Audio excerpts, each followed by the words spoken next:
Ah, le syndrome de l'essuie-glace.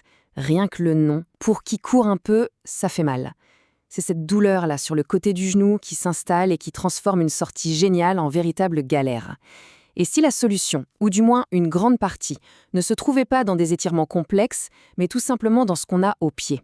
Aujourd'hui, on va voir ensemble comment la bonne chaussure n'est pas qu'un simple équipement, mais bien notre toute première ligne de défense. Alors, voilà notre programme. D'abord, on va identifier clairement cet ennemi. Ensuite, on verra comment nos chaussures peuvent devenir de vrais alliés. Après ça, on passera au crible les 10 meilleurs modèles recommandés par les pros. On apprendra aussi comment trouver la paire parfaite pour soi. Et pour finir, on verra la stratégie complète pour que cette douleur ne soit plus qu'un mauvais souvenir. Allez, c'est parti. Bon, rentrons dans le vif du sujet. Avant de penser au remède, il faut bien comprendre le mal. Qu'est-ce qui se passe exactement à l'intérieur de notre genou quand ça fait mal? Pour gagner une bataille, il faut connaître son adversaire, n'est-ce pas? Cette phrase, elle résonne chez tellement de monde. On connaît bien ce scénario. Ça commence par une petite gêne, on se dit « ça va passer », on continue. Et puis, en plein milieu d'une sortie, la douleur devient si forte qu'elle nous crie littéralement « stop ». C'est le déroulé classique et tellement frustrant de cette blessure. Mais alors, concrètement, qu'est-ce qui se passe? Eh bien, c'est un problème purement mécanique. Imaginez une corde bien tendue. C'est la bandelette iliotibiale. Et imaginez qu'elle frotte contre un coin de mur qui serait l'os du fémur au niveau du genou. À chaque foulée, ça frotte. Encore et encore. Des milliers de fois par sortie. Forcément, à la longue, ça s'enflamme. C'est un mécanisme tout simple, mais diablement efficace pour nous gâcher le plaisir de courir.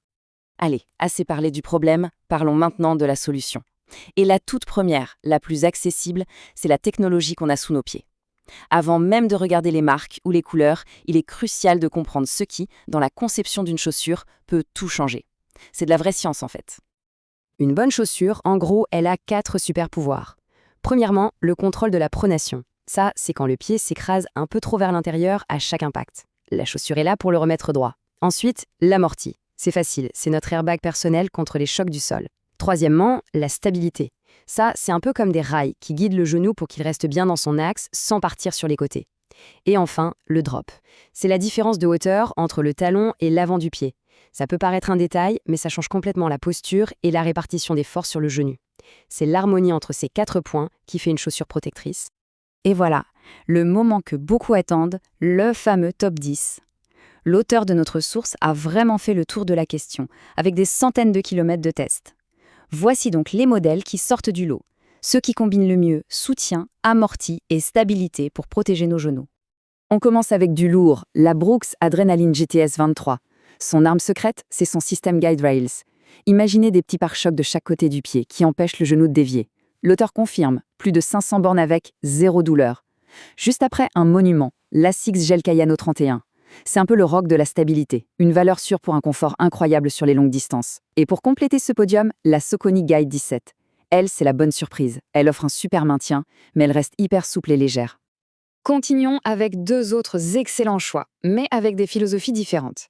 D'un côté, la New Balance 480. C'est la robustesse incarnée, un vrai tracteur qui offre un soutien sans faille, et son gros plus, c'est qu'elle existe dans plein de largeurs différentes. De l'autre, la Hoka Arai 7. Hoka, on pense tout de suite à un amorti XXL, et c'est exactement ça. C'est comme courir sur des nuages, mais avec une stabilité surprenante pour un poids plume. Ici, on a 2 approches technologiques distinctes. D'abord, la Mizuno Wave Inspire avec sa fameuse plaque en forme de vague. Cette technologie unique donne une stabilité à la fois ferme et très dynamique. C'est une chaussure conçue pour durer. En face, la Nike Air Zoom Structure. Elle mise tout sur l'équilibre. Un bon soutien, oui, mais avec le rebond et l'énergie de la mousse Zoom Air. C'est le choix de la performance et du style. Place maintenant à un duel intéressant. D'un côté, l'innovation de la marque On avec la Cloudflyer 5. Cette semelle, avec ses nuages creux, offre une sensation de course vraiment à part et une légèreté assez bluffante. De l'autre côté, la grande classique, l'Asics GT 2000. Elle ne cherche pas à réinventer la roue. Elle fait juste son travail de stabilisation à la perfection et elle le fait très bien depuis des années. C'est un choix fiable, efficace, avec un super rapport qualité-prix. Et pour finir cette sélection, voici la forteresse, la Saucony Hurricane 24. C'est simple, c'est pour ceux qui veulent le maximum de tout. Un soutien maximal, un amorti maximal. Le confort à l'intérieur est royal. En revanche, cette armure a un coût, que ce soit en termes de poids ou de budget. C'est la chaussure zéro compromis quand il s'agit de protection. Ok, cette liste est super, mais il faut garder une chose en tête. La chaussure parfaite pour une personne ne l'est pas forcément pour une autre. Le choix est ultra personnel. Cette partie, c'est un peu le mode d'emploi pour prendre la bonne décision.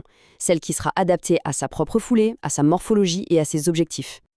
Alors, comment on s'y prend? Voilà la checklist. Premièrement, il faut analyser sa foulée. Pronatrice, supinatrice, neutre, c'est le point de départ. Deuxièmement, il faut être honnête sur sa morphologie et ses objectifs. On ne choisit pas la même chaussure pour un jogging de 30 minutes que pour préparer un marathon. Ensuite, points 3 et 4, les plus importants. Essayez. Si possible en fin de journée, quand les pieds ont un peu gonflé, et surtout, il ne faut jamais se dire « elle va se faire à mon pied ». Non, le confort, ça doit être instantané. Et enfin, si la douleur persiste malgré tout, on ne joue pas les héros, on va voir un podologue ou un spécialiste. Eux seuls auront le dernier mot. Mais attention, il faut être très clair.